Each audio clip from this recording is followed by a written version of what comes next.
the Cowboys could possibly have the most explosive running back room in the NFC.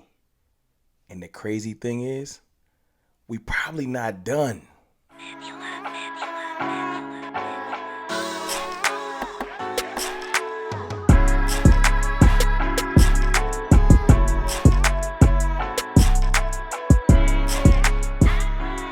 What's good, people? It's your boy, Mr. Rome, Cowboys fan talk, right back like I never left. What's up with y'all, man? How y'all feeling? I'm feeling phenomenal. Great day, man. Great day. You know why? Because today I woke up and realized the Cowboys might have the most explosive running back room in the NFC. One of the more explosive running back rooms in the league. And I know you're going to say, how is that possible? You got Tony Pollard coming off injury. You got Rojo, who's a throwaway castaway from Kansas City. And you got Deuce. I don't see it. Deuce Vaughn. I don't see what you're saying. Well, listen. Let me break it down like this. Tony Pollard, when healthy. And remember, Tony Pollard broke a bone. Tony Pollard did not tear a ligament. That's a big deal. I know explosion's a big thing. When you tear something, you need to see how your body's going to react to that. And breaking a bone is a whole different situation. Tony Pollard last year went for 1,300 plus yards receiving and rushing. 1,000 plus rushing, right? With a low amount of touches. That's a big thing. That's the thing that people overlook, man. That's the thing that people overlook. Let me bring up the fact that Tony Pollard last year, 1,000 plus yards, his average was 5.2 yards a carry. Now, Tony Pollard's average for his career is over 5 yards a carry. That's a big deal. What does that mean? Well, see, I was on Twitter today arguing with everybody under the sun about which running backs is better than which. Because our NFC East rivals seem to think that they have better running backs than we do. And people will present different arguments depending on who they want to defend. Now, I asked yesterday, who's the best running back in the NFC East? I got a resounding Saquon Barkley. Now, pound for pound, would I understand if you say Saquon Barkley is better than Tony Pollard? I would. I understand that. I'm going to take Tony Pollard because I'm a Cowboys fan. And I don't feel like it's that big of a gap. But even if you want to say there's a humongous gap, I'll say this. If you want to go the yards per carry route, then Tony Pollard's in the discussion. If you want to go to the total production, he's 100% in the discussion. With lack of volume. Remember, Tony Pollard split last year with Zeke Elliott. 1,000 yards, 350-something yards receiving. He had 9 touchdowns and then 3 touchdowns receiving, so 12 touchdowns total. Trust me, Tony Pollard got busy. His production was crazy. 13 touchdowns total, 350 yards receiving, 1,000 yards rushing. Yeah. With splitting the backfield with Ezekiel Elliott, maybe 60-40. Because remember, Zeke went out there and got us 800 yards. Yeah, our backfield was producing like that. So you're going to say, like, well, how is your backfield going to be better missing Zeke? Well, I'm here to present to you Ronald Jones. And I think Ronald Jones, 2,244 total yards, 19 rushing touchdowns, 1 receiving touchdown, 20 touchdowns.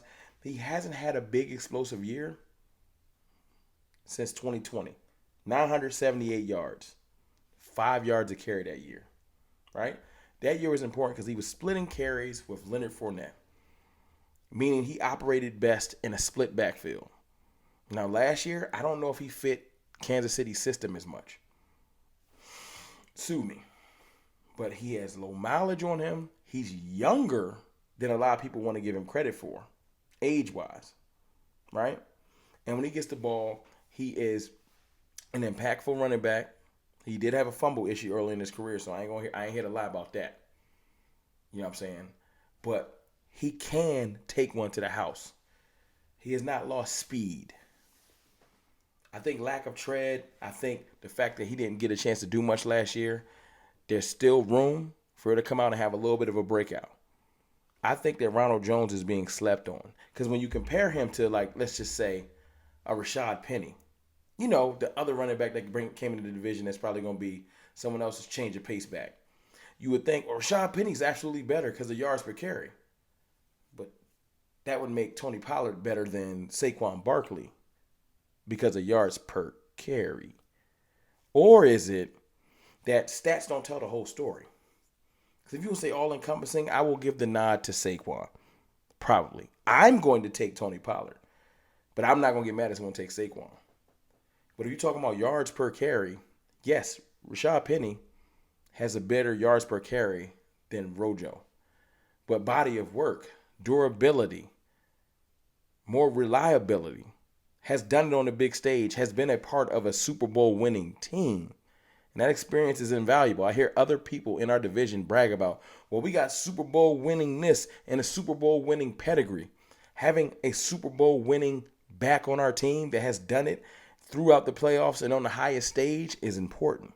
Rojo, very slept on pick. And in my eyes, better than Rashad Penny because of his body of work. He's younger than Penny.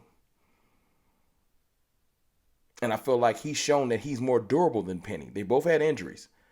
But I don't think Penny's ever finished a season. But if you want to split hairs, you split hairs. But if you want to go Tony Pollard or DeAndre Swift, this is just in division. I don't feel like it's very close. I don't. I feel like DeAndre Swift has had flashy moments, and they're speculating and projecting, saying that behind that offensive line, he's going to have a great year, and maybe he will. I've seen Tony Pollard do it with bad offensive lines, sharing the backfield with Zeke. Very explosive. I've seen him return kicks, take passes to the end zone. He does it all. Very, very versatile. Literally has caught go routes and took it to the house. Like, Tony Pollard is one of the more slept on, outside of Dallas, commodities in the league.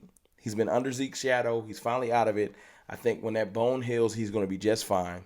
And I think the combination of him and Rojo is going to be phenomenal. I think it's going to be phenomenal. I 100% feel like it gives us the best backfield in the NFC East. The craziest thing is, then you got Deuce Vaughn, the X Factor. Because you're like, well, what is Deuce going to bring to the table?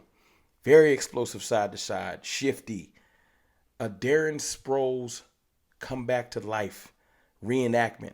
I can't wait to see him on the field. I feel like he's going to bring an element to our run game that we haven't had. That shifty, I think he's going to use his size to his advantage.